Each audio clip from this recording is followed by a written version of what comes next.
오늘 본문은 보리떡 5개와 물고기 2마리로 5천 명을 먹인 소위 오병이어 기적이 그 배경이라는 것을 우리가 알 수가 있는데, 기적의 보리떡을 먹었던 사람들이 다음 날 또 예수님을 찾아갔습니다. 물론 그 장소에 안 계셨기 때문에 바다 건너편 가버나움으로 가신 것을 알고 그들도 배를 타고 가버나움이라는 지역에 가서 예수님을 찾아갔습니다. 어제를 이어서 오늘도 또 자기를 찾아온 이 무리들을 보시고 예수님께서 이들이 무슨 생각으로 무슨 속내로 찾아왔는가 하는 것을 잘 아셨기에 그들에게 이렇게 말씀하십니다. 26절에 보니까 내가 진실로 진실로 너희에게 이르노니 너희가 나를 찾아온 까닭은 표적을 본 까닭이 아니요 떡을 먹고 배부른 까닭이다. 설명이 좀 필요한 것이지만 제가 생략을 하겠습니다. 아무튼 어제 본 이 기적을 보고 내가 너희들에게 주고자 하는 참 메시지는 너희들이 알지를 못하고 지금 다른 목적으로 왔다, 또 떡을 먹고 싶어 온 거 아니냐, 그러면서 한마디를 더 첨부하시는데, 썩는 양식을 위하여 일하지 말고 영생하도록 있는 양식을 위하여 하라. 이 구절의 해석이 조금 어렵고 복잡합니다. 예수님께서 기적의 떡을 먹고 또 그 다음날 찾아온 유대인들에게 하신 말씀의 중요한 핵심은 오늘 27절 말씀입니다. 썩는 양식과 영생하도록 있는 양식, 이 두 반대되는 개념의 떡을 소개를 하시면서 썩는 양식을 위해서 일하지 말고 영생하도록 있는 양식을 위해 해야 된다, 이런 말씀을 하셨습니다. 오늘 첫 번째 먼저 생각할 것은 예수님이 말씀하신 썩는 양식이 도대체 뭘까? 오늘 저는 세 가지로 말씀을 드리겠습니다. 첫 번째는 어제 먹었던 기적의 보리떡, 그거 썩는 양식이다, 그런 말씀이죠. 그건 썩는 양식이라는 것은 냉장 보관하고 냉동 보관하지 않으면 부패한다는 말이 아니라 그 음식은 먹어도 몸이 부패하고 썩고 죽고 결국은 영생을 얻지 못하고 지옥에 가는 수밖에 없다. 어제 그 보리떡이 너희들에게 영생을 줄 수가 없다 하는 말씀의 의미입니다. 두 번째, 예수님께서 오늘 썩는 양식에 대해서는 만나를 염두에 두고 하셨다라고 볼 수가 있습니다. 만나를 직접 거론하지는 않았지만 사실은 만나 이야기는 유대인들이 먼저 꺼냈죠. 우리 조상들은 하늘에서 내리는 만나를 먹었습니다 라고 자랑하듯 얘기를 했는데, 예수님께서 썩는 양식이다 라고 말씀할 때 그 만나도 썩는 양식이다, 그거 모세가 준 것도 아니고, 그리고 모세가 준 떡을 먹었던 사람 다 죽고 없어졌다는 것입니다. 특별히 여호수아와 갈렙 두 사람을 제외하고는 출애굽 1세들이 다 만나를 먹고 살았지만 아무도 가나안 땅에 들어가지 못한 것이 하나의 상징적인 사건이라는 것을 바울이 말했습니다. 그것은 뭐냐면 그 만나가 우리에게 영생을 주지 못한다 하는 것을 말해주는 것이라는 것을 말씀하고 있습니다. 세 번째는 오늘 예수님이 직접 언급은 하지 않았습니다만은 뒤에 예수님이 하신 말씀이 내 말이 너희 안에 거하면, 이런 말씀과 볼 때에 예수님께서 지적한 세 번째 썩는 양식은 율법이라고 볼 수 있습니다. 유대인들은 율법을 굉장히 중시했습니다. 그러니까 율법이 중요하고 율법을 지키면 다 영생을 얻는다라고 생각을 했지만 율법을 지킬 사람이 아무도 없었고, 설령 바리새인들과 같은 열심으로 문자적으로 율법을 혹시 다 지켰다 할지라도 그건 율법을 지킨 것이 아니다, 마음으로 하나님의 법을 사랑하지 않고 억지로 행하는 것은 율법을 지켰다고 말할 수 없다. 그래서 바리새인들의 열심, 율법 지키는 그들의 열심을 두고 예수님은 뭐라고 말씀하셨느냐, 불법을 행하는 자들아 그랬습니다. 율법 지킬 수도 없지만 혹 그들을 기준으로 다 지켰다 할지라도 그건 법을 어긴 것에 지나죠. 불법이다, 불법을 저지른 것이다 라고 말씀했습니다. 자, 아닌 것을 너무 자세하게 길게 다룰 필요는 없잖아요, 그죠? 답이 아닌 것은 빨리 넘어가야 합니다. 썩는 양식, 어제 기적떡도 아니고 만나도 아니고 그들이 이거 지키면 살 것 같다고 생각하는 율법도 아니다 하는 것을 먼저 말씀을 하셨습니다. 자, 그러면 이제 중요한 것은 영생의 양식이 뭘까? 영생하도록 있는 양식은 뭘 두고 하신 말씀입니까? 이게 오늘 중요한 거겠죠. 자, 예수님께서 썩는 양식을 위해서 그렇게 아둥바둥 일하고 애쓰고 그렇게 하지 말고 정말 우리에게 영생을 주는 그 생명의 떡을 위해서 일해야 된다. 그 떡을 너희들이 먹어야 된다. 보리떡도 아니고 만나떡도 아니고 정말 영생을 주는 떡을 먹어야 되는데 그거 찾아야 된다. 예수님의 오늘 핵심은 그거죠. 자, 그러니까 유대인들이 그 말씀을 듣고는 도전적으로 질문하였습니다. 28절 말씀인데 우리가 어떻게 하여야 하나님의 일을 하오리까? 이 말씀도 해석이 참 어렵고 복잡합니다. 밑에 제가 또 세번역 성경을 인용했는데 세번역에서는 이 구절을 어떻게 해석했느냐 하면 우리가 무엇을 하여야 하나님의 일을 하는 것입니까? 하나님의 일은 뭐죠? 우리가 주시는 떡을 먹고 영생하는 것이 하나님의 일이라고 그랬습니다. 그러면 그 우리로 하여금 먹어서 영생하도록 하는 영원한 떡을 주신다는 그 일을 위해서는 우리가 무슨 일을 해야 합니까? 아무튼 유대인들은 이 일 중독자들입니다. 뭘 해야지 된다 생각해요. 안 하면 안 되는 사람 같아요. 이걸 제가 노란 글씨로 다시 한번 이렇게 재해석을 합니다. 우리가 무엇을 하여야 하나님의 일을 하오리까? 영생하도록 하는 떡을 위해서 하라. 썩는 양식을 위해서 일하지 말라. 이 말씀을 예수님 하실 때에 도대체 어떻게 그 양식을 얻습니까? 무슨 일을 해야 영생하도록 있는 우리를 영원히 살게 하는 양식을 얻을 수 있습니까? 라고 질문한 겁니다. 28절은 그렇게 이해를 하는 것이 맞다고 저는 생각을 하고 노란 글씨로 예수님께 영생하도록 하는 떡, 그 양식이 어떻게 해야 우리에게 주어집니까? 궁금하잖아요. 그렇죠? 영생하도록 하는 떡이 있는데 그거 먹어야 된다, 그거 얻어야 된다고 하니까 그게 뭔지는 모르겠는데 그 어떻게 해야지 얻는 거냐라고 질문을 하였습니다. 예수님께서 영생하도록 하는 떡에 대한 말씀을 할 때에 유대인들 마음속에는 또 다른 떡, 그들의 조상들이 먹었던 만나를 생각을 하고 있었습니다. 그래서 32절 33절에 보니까 그들이 생각하는 영생하도록 하는 떡이 혹 하늘에서 내려왔다는 그 만나가 아닌가라고 생각을 했던 모양이죠. 그래서 예수님께서 하시는 말씀이 하늘에서 내린 떡은 모세가 준 것도 아니고 내 아버지가 하늘에서 내린 참 떡을 너희들에게 주실 것인데 그 떡은 하늘에서 내려 세상에게 생명을 주는 것이다. 자, 오늘 이제 중요한 주제가 영생하도록 하는 떡, 보리떡도 만나떡도 아닌 영생하도록 하는 떡이 있다라고 말하는데 예수님께서 말씀하시는 영생하는 떡은 이 조건이 반드시 들어가야 됩니다. 어떤 조건이냐? 어디에서 내리는 떡이어야 됩니까? 하늘에서 내려온 떡이어야 된다 하는 겁니다. 여러분, 하늘에서 떡이 내려온다는 말이 여러분 이해가 되십니까? 우리 한국 사람들도 떡을 좋아하고 떡 문화니까 어른 말을 들으면 뭐 그래서 떡 자다가도 떡이 생긴 건 아직까지 본 적은 없는데 유대인들 하늘에서 떡이 내려온다 그러니까 이게 그들에게는 만나 사건을 떠올리기에 딱 좋은 표현이잖아요. 떡이 어떻게 하늘에서 내려옵니까? 그죠? 근데 유대인들은 그런 느낌이 있는 거죠. 하늘에서 내려온 떡, 하나님께서 직접 제공하시는 떡 사건들이 구약성에 여러 번 있었습니다. 그것이 대표적인 것이 만나 사건이고 엘리야가 배고플 때 하나님께서 준비한 떡과 물 이런 것들. 그래서 하늘에서 내려온 하나님이 주시는 떡이라는 이 개념을 가지고 지금 예수님이 무슨 떡을 설명하실까요? 생명을 가지게 하는 영생하도록 하는 떡을 얘기를 하시면서 중요한 것은 하늘에서 내려온 것이어야 된다라고 지금 말씀하고 있습니다. 유대인들 생각에 하늘에서 내려온 것이 진짜다라고 하니까 만나가 그것이 아닌가 생각이 되지만 예수님은 아예 처음부터 그건 아니라고 열외로 하셨죠. 그러니까 유대인들 생각에 그러면 만나도 아니고 모세가 산에서 가져왔다는 율법도 아니고 도대체 주님이 말씀하신 예수님이 말씀하시는 이 생명을 주는 영생을 가지는 떡이 뭘까 굉장히 궁금하겠죠. 딱 한 가지 단서를 하셨는데 하늘에서 내려온 것이어야 된다 그랬습니다.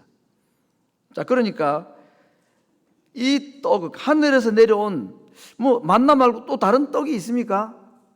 도대체 영생하도록 있는 우리 영생을 준다는 그 떡이 어제 떡도 아니고 만나 떡도 아니면 그 하늘에서 내려온 떡이 어디 있기는 한가 한번 우리에게 좀 주어 보십시오. 34절에 주여 이 떡을 항상 우리에게 주소서. 하늘에서 내려온 그 영생하다는 떡이 어디인지 그거 우리에게 달라는 게 지금. 그러니까 예수님께서 하시는 말씀이 35절에 그 유명한 말씀을 하지요. 옛다. 이거 하늘에서 내려온 생명의 떡이다. 하고 누구를? 자신을. 내가 바로 그 생명의 떡이다. 자, 여러분, 예수님과 유대인들 간의 이 떡 논쟁을 통해서 예수님은 이제 마지막으로 하시고 싶은 얘기는 무슨 떡입니까? 생명을 얻게 하는 떡 이야기입니다. 그것은 하늘에서 내려온 떡이어야 된다. 자, 그러면 예수님이 내가 생명을 주는 떡이라고 말하면 어떤 전제 조건이 충족이 되어야 되죠? 그 예수님이 하늘에서 내려오신 분이어야 되는 거잖아요. 우리는 지금 이해가 되는데 유대인들은 이거 상상도 못할 일입니다. 하늘에서 사람이 어떻게 내려옵니까, 여러분? 그러죠? 하늘에서 사람이 어떻게 내려옵니까? 근데 실제로 예수님은 하늘에서 내려오신 분이죠. 낮고 낮은 말고 여인의 몸을 통해서 오셨지만 우리는 이제는 하늘로서 오신 분 이 예수님이 참 생명의 떡이다. 이분을 먹어야, 이분을 믿어야 영생이 우리에게 주어진다는 거 우리는 이해를 하는데 당시 유대인들은 도무지 이해할 수 없는 표현인 것입니다. 자, 그래서 자신이 생명의 떡이고 자기가 하늘로서 오신 떡이라는 것을 이렇게 말씀을 하니까 유대인들이 수군거리기 시작했다고 그랬습니다. 하늘에서 왔다고 당신이 베들레헴에 태어났잖아. 그리고 나사렛 이사 와가지고 어릴 때부터 지금 우리랑 한 30년 살았는데 당신은 아버지가 누구고 엄마가 누구고 동생이 누구고 다 아는데 아니 생년월일을 내가 아는데 당신이 하늘에서 언제 왔단 말이냐. 수군거렸다 라고 말했습니다. 이 수군거리다는 표현이 출애굽기 16장에 보면은 광야에서 이스라엘 백성들이 출애굽한 지 딱 한 달이 된 날 그들이 하나님께 원망을 했다 또는 수군거렸다 불평을 했다고 했습니다. 먹을 것이 없다고. 차라리 애굽이 나았지. 거기는 뭐 고기도 있고 부추도 있고 마늘도 있고 먹을 게 있었는데 여기는 먹을 게 없다고 원망했다고 할 때 이 원망하다는 단어와 이 수군거리다는 것이 같은 의미를 가지고 있습니다. 수군거리다는 건 불평했다는 얘기죠. 말도 안 되는 얘기를 하고 있네. 자기가 하늘에서 뭐 내려왔다는데 그렇게 막 불평을 하고 원망을 하고 있을 때에 예수님께서 수군거리는 걸 보시고 원망을 멈추라고 말씀하시면서 뭐라고 말씀하시느냐.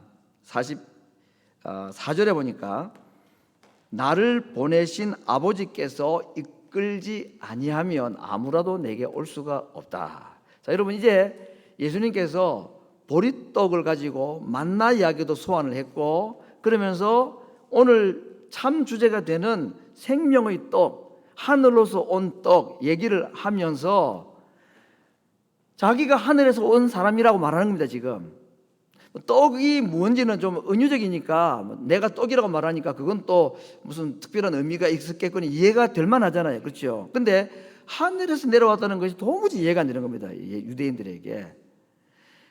그러니까 유대인들이 당신은 어떻게 하늘에서 온 자냐라고 막 지금 반대하고 그렇게 대들고 대항을 하고 있을 때에 예수님께서 이제 아주 중요한 선언을 하십니다. 그럼 우리가 전도하려고 그러면은 설명하고 설득하고 이해시키고 또 그 사람이 알아들을 수 있는 말로 표현하고 뭐 이렇게 하잖아요. 그렇죠? 예수님께서 지금요 보리떡 논쟁, 만난 논쟁을 통해 가지고 하늘의 떡인 자기를 지금 소개를 했습니다. 이게 지금 예수님께서 보리떡 기적을 베푸신 이유죠. 그냥 착한 일을 하고 배고픈 사람 하루 음식 나눠주기 위한 퍼포먼스가 아니었습니다. 예수님의 보리떡 기적은 자기가 그 생명의 떡의 본질이라는 것을 말씀하기 위한 기획된 사건이었던 거죠. 그런데 이 일을 말씀하시면서 자신이 하늘로 왔다는 것을 얘기할 때 여기서부터 딱 난관이 부딪힌 겁니다. 여러분 같으면 어떻게 설득을 하시겠습니까? 자신이 하늘로부터 왔다는 것, 하늘로부터 온 것이라야 생명의 떡이니까 자신이 하늘로부터 왔다는 얘기를 지금 딱 했더니 당장 족부 얘기 꺼내고 아니라고 얘기하잖아요. 지금요. 자, 그러면 여러분은 어떻게, 우리 같으면 어떻게 유대인들을 설득할까? 남을 어떻게 전도를 하겠습니까? 야, 그러니까 이 내 말을 잘 들어봐. 너 오해가 많은데, 이게 어려운 얘기지만 잘 들어야 돼 하면서 막 설명을 하고 이렇게 해야 되는데, 어떻게 해서든지 자기가 하늘로서 온 자라는 것을 좀 이해를 시키려 하지 않겠습니까? 설명이 될까요? 되지 않습니다. 내가 하늘로부터 왔으니까 나를 먹어라, 뭐 그걸 쉽게 말하면 나를 믿어라, 그래 영생 얻는다. 아무리 잘 설명하려고 해도 설명이 되지가 않습니다. 그래서 예수님께서 이 말씀하신 거죠. 아버지께서 이끌지 아니하면 아무도 나를 믿을 수가 없다. 한 발 물러서는 것처럼 보이지만 이것은 선언입니다. 내가 아무리 잘 설명해도, 너희가 아무리 잘 이해를 하려고 해도, 내가 하늘로부터 왔다는 것, 나중에는 내 살을 먹고 내 피를 마시라, 이 말을 어떻게 이해하겠습니까, 여러분? 그래야 산다, 안 먹으면 죽는다 하는 말을 어떻게 이해 못한다는 얘기죠. 이것을 이해할 수 있게 하시는 분은 내 아버지밖에 없다라는 것입니다. 하나님께서, 그 예수님의 아버지께서 누구에게만 예수님이 하늘로부터 오신 떡이고 내 살을 먹고 피를 마셔야 영생을 얻는다는 말이 이해가 되도록 도와주실까요? 누구에게? 그게 이제 예정론입니다. 택한 자들에게만. 여러분, 오늘 우리가 하나님 앞에 온 거, 예배를 드리는 것은 우리가 하나님을 택한 것이 아닙니다. 하나님이 우리를 택했기 때문에 오늘 우리가 하나님 앞에 나와왔고, 하나님이 우리를 택하셨기 때문에 예수님이 하늘로부터 오신 분이라는 것도 우리가 믿어진 것이고, 하나님이 우리를 택하셨기 때문에, 그분이 우리의 아버지이기 때문에 예수님의 살을 먹어야 살고 피를 마셔야 산다는 이 이해할 수 없는 이 말씀들이 이해가 되고 믿어지는 것은 그분이 우리를 택하신 증거이기 때문입니다. 똑똑하다고 이해되고 어리석다고 이해되는 것이 아니고, 예수님이 하늘로부터 오신 분, 그분의 피와 살을 먹고 마셔야 내가 살 수 있다는 이 어려운 말씀을 이해하게 하시는 분은 하나님밖에 없고, 하나님이 택한 자들만 이 말씀이 이해가 되는데, 오늘 예배 들으신 여러분은 이해가 좀 되십니까? 저는 이해가 되는데, 예수님이 하늘로부터 오신 분이고 그분의 살과 그분의 피를 먹어야 된다는 것, 이게 무슨 말인지 나중에 설명하겠습니다만은, 그 예수님을 믿어야만이 구원받고, 그 믿음은 아버지께서 택한 사람만 믿어진다는데, 여러분은 믿어지십니까? 왜 그렇죠? 아버지께서 우리를 택하셨기 때문입니다. 오늘 예수님께서 자신의 생명의 떡이라는 말씀을 딱 하시고 하늘로부터 왔다는 말씀하신 이후에 더 이상 인간의 언어로, 세상의 지혜로 설명하고 설득하고 속이고 그렇게 하려 하지 않았습니다. 딱 선을 그으십니다. 아버지께 온 자들만, 아버지께서 오게 하신 자들만 이 사실이 믿어진다라고 말합니다. 그러면서 성경 구절 하나를 인용하죠. 45절에 선지자의 글에, 이건 이사야 53장 14절 말씀입니다. 저희가 다 하나님의 가르침을 받으리라. 누구의 가르침? 하나님께서 깨닫게 해 줄 자들이 따로 있다 라고 말합니다. 그래서 아버지께 듣고 배운 사람이 내게 오고 내가 생명의 떡이라는, 하늘로부터 온 자라는 사실을 믿게 될 것이다 라고 뻥 하고 터뜨린 겁니다. 복음은 절대로 구걸이 아니죠. 선포입니다. 이거 믿어지는 것은 하나님의 은혜인 것이고, 믿어지지 않으면 다른 사람들이 도와주어서 기도해서라도 믿어지도록 하나님께 계속 기도하는 것은 해야 될 일이지만, 이해할 수 없는 것을 막 설명하고 설득해서 믿게 할 수는 없는 것입니다. 이 이야기를 바울이 고린도 전서에서 몇 가지 구절로 다시 말씀을 하였습니다. 고린도 1장 22절 이하에 보니까, 유대인은 표적을 구하고 헬라인, 그리스인, 철학을 좋아하는 이 사람들은 지혜를 찾는다. 그러나 우리는 십자가에 못 박히신 그리스도를 전하는데, 이 십자가에 못 박히신 예수님 이야기가 표적이나 기적을 찾는 유대인들에게는 거리끼는 것, 저거 무슨 대단한 일도 아니야, 저걸 얘기를 하느냐. 지혜를 좋아한다는 이 이방인들에게는 미련한 것, 좀 말도 되지 않고 과학적이지도 않고 세상에 앞뒤도 맞지 않는 저 이야기를 저 제일교회 다니는 사람들, 이 교회 다니는 사람들은 저걸 믿는다는 거예요. 십자가 이야기 믿고 예수님이 처녀에게 태어났다는 얘기를 믿고 죽었다가 살아났다가 뭐 하늘로 올라가셨다가 다시 재림한다는 이 이야기를 저 사람들 믿는데 그들 눈에는 어떻게 보인단 말일까요? 미련하게 보이는 거예요. 어리석게 보이는 겁니다. 여러분, 우리가 어리석을 필요는 없지만 공부를 일부러 못할 필요는 없지만요, 세상 사람들의 논리에 어리석어 안 보일 필요도 없습니다. 십자가를 믿고 예수님이 하늘로부터 오셨다는 것, 처녀에게서 탄생하셨다는 이 미련해 보이는 이것을 믿는 것이 약하고 미련한 것처럼 보이고, 세상 사람들은 예수님 이야기, 십자가 이야기, 뭐 처녀 탄생과 죽음과 부활 이야기 하는 것을 꺼려합니다. 그런 얘기를 하고 싶어 하지 않습니다. 심지어는 교회 안에서도 요즘은 세상 사람들이 별로 이해하지 못하는 말을 왜 하느냐, 그냥 좋은 얘기하고 그러지 왜 꺼려합니까? 여러분, 십자가 이야기하고 예수님 얘기를 왜 꺼려합니까? 우리가 세상 사람들이 이해 못하기 때문이죠. 세상 사람들이 우리를 어떻게 보면 상관없습니다. 그들의 눈에 우리 미련해 보이고 가까이 할 종자들이 못 된다고 말하고 웅성거려도 구원을 얻는 하나님의 백성들에게는 이것이 능력이 되고 하나님의 지혜라고 말씀하셨습니다.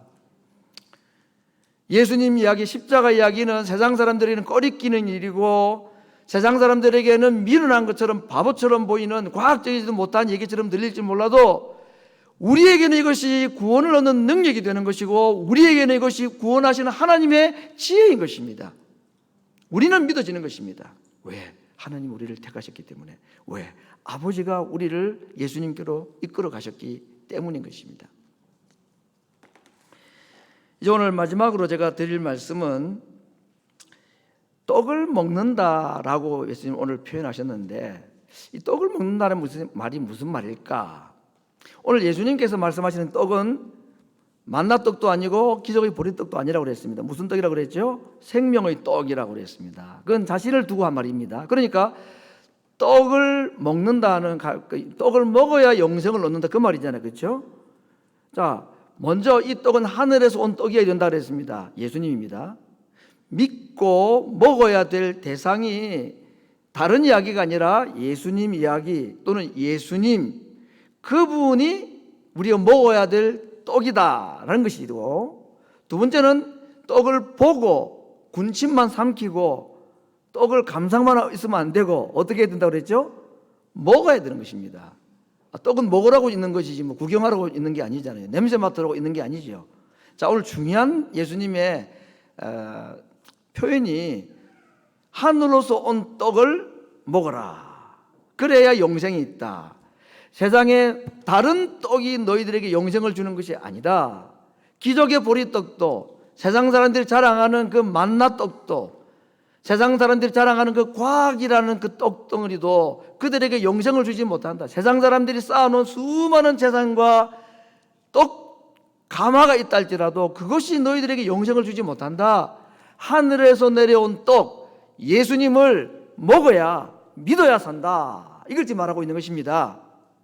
그러면 오늘 하늘에서 내려온 떡을 먹으라 하는 말은 하나님께서 보내신 것을, 보내신 자를 어떻게 하는 것이냐고, 믿는 것이다. 먹는 것은 믿는 것이다. 그러면 이제 우리가 떡은 예수님이고 먹는 것은 믿는 것이다. 떡을 먹으라 하는 말을 바꾸면 어떻게 될까요? 예수님을 믿으라. 떡을 먹어야 영생을 얻는다. 누구를 믿어야?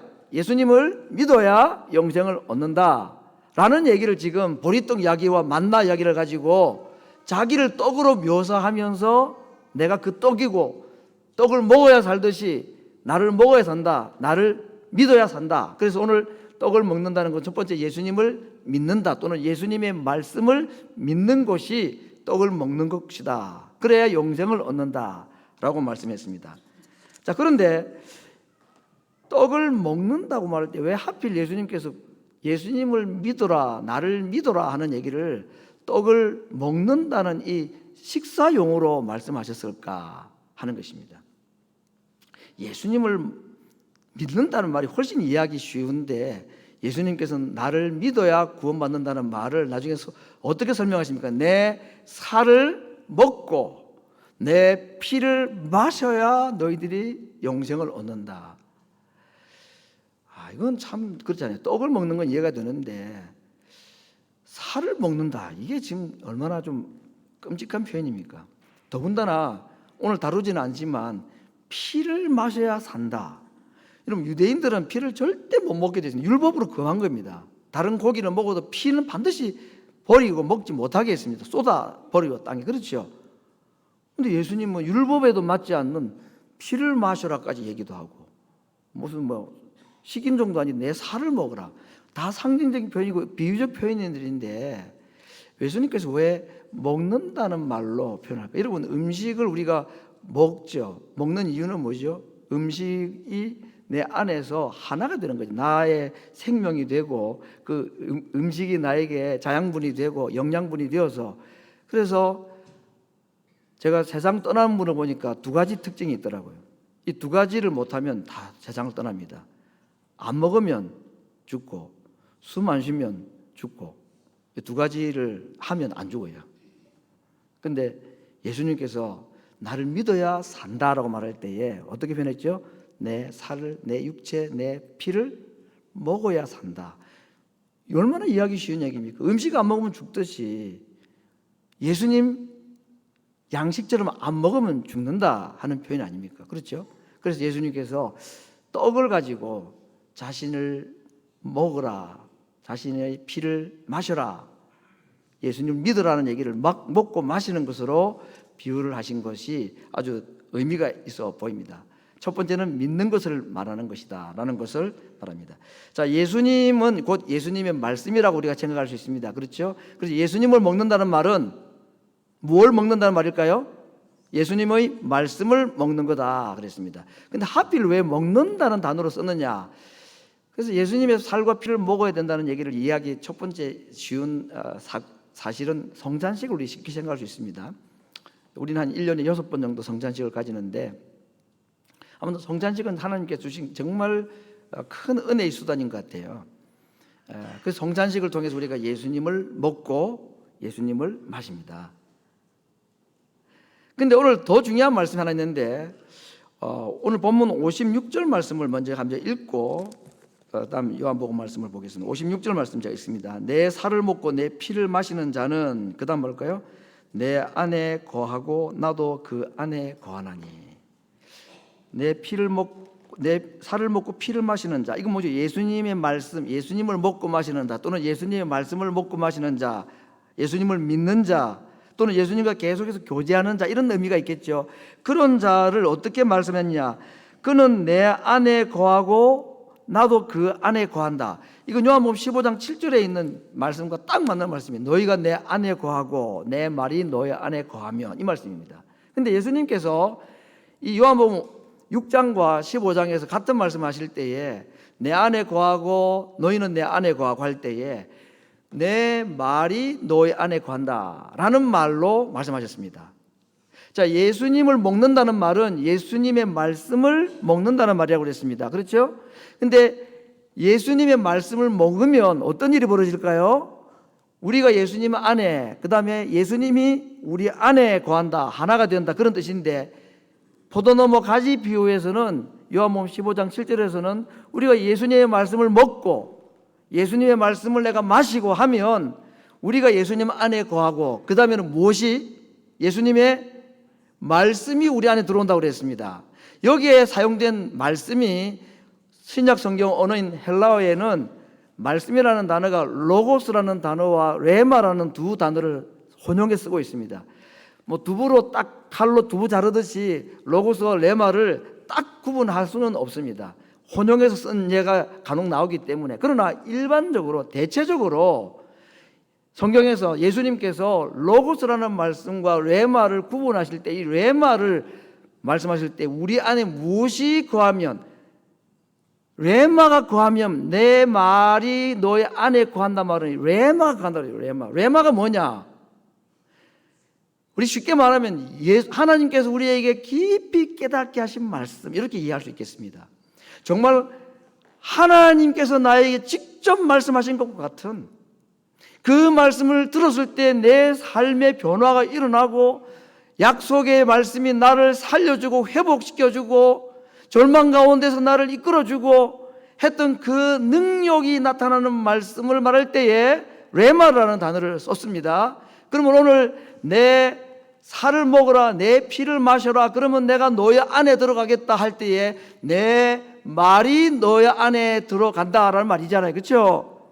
근데 로고스가 아니라 레마가 우리 안에 들어오겠다는 것입니다. 하나님의 약속의 말씀이 강력한 능력이 되어서 나를 회복하고 살리는 이 능력의 말씀이 너희 안에 들어가도록 하겠다라는 것입니다. 그러면 그 말씀이 곧 예수님이기 때문에 그 레마로 들어오신 말씀은 곧 예수님과 같은 역할을 우리에게 하시는 겁니다. 38년 된 중풍병자를 예수님이 고치시고 난 뒤에 주변 사람들과 막 논쟁이 있고 난 뒤에 예수님이 그 병자를 다시 만나 주신 이야기가 요한복음 5장에 나오는데, 고친 중풍병자를 예수님이 다시 만나 주셔서 5장 25절에서 하신 말씀이 있습니다. 진실로 진실로 너에게 이르노니 죽은 자들이 누구의 음성을? 하나님의 아들의 음성을 들을 때가 오나니 곧 이때라. 그 죽은 자가 하나님의 음성, 하나님의 아들의 음성을 들으면 어떤 일이 벌어진다 그랬죠? 듣는 자가 살아난다 라고 말했습니다. 이것이 문자적으로 그대로 일어난 사건이 11장에 나오는 나사로의 죽음 이야기와 그의 부활 이야기입니다. 중풍병자에게는 하나님의 아들의 음성을 듣고 그 들은 자가 살아날 것이라는 것을 예언적으로 말씀하셨는데, 그것을 실제적으로 행하신 일이 나사로의 부활 사건이었던 것입니다.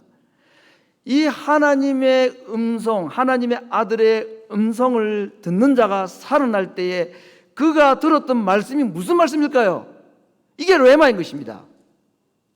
하나님의 아들의 음성, 하나님의 아들의 말씀이 내게 강력한 하나님의 약속의 말씀이 되어서 천지를 창조하시고 죽은 자를 살리고 나사로야 나오라 하고 말할 때에, 그것이 레마가 되었을 때에 무덤 속에 죽은 자가 살아나고 병든 자들이 살아나고 12년 혈루증으로 고생당하였던 여인이 예수님 이야기를 듣고 들었을 때 어느 날 그 여인 속에는 그 하나님의 말씀, 예수님의 말씀이 레마가 되어서 그 마음속에 내가 그의 옷자락에 손을 대면 나을 것이라는 믿음이 생긴 것입니다.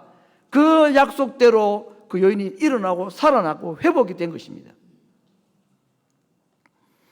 오늘 제가 말씀의 제목을 말씀을 주옵소서 한번 따라하겠습니다. 말씀을 주옵소서. 여기서 말하는 말씀은 단순한 로고스의 말씀 정도가 아닙니다.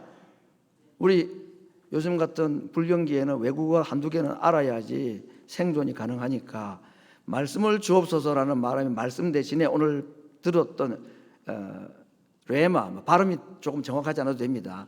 제가 말씀을 주옵소서 하면 여러분은 레마를 주옵소서 이렇게 한번 답을 하겠습니다. 말씀을 주옵소서. 이거 레마 이야기가 좀 이단들이 있기 때문에 제가 좀 조심스럽게 씁니다만은, 오늘 주님께서 요한복음 15장 7절에서 너희가 내 안에 가고 내 레마가 너희 안에 거하며 무엇인지 원하는 대로, 하나님의 통치가 시작된다는 것입니다. 하나님의 다스림이 시작된다는 말입니다. 그게 하나님의 나라입니다.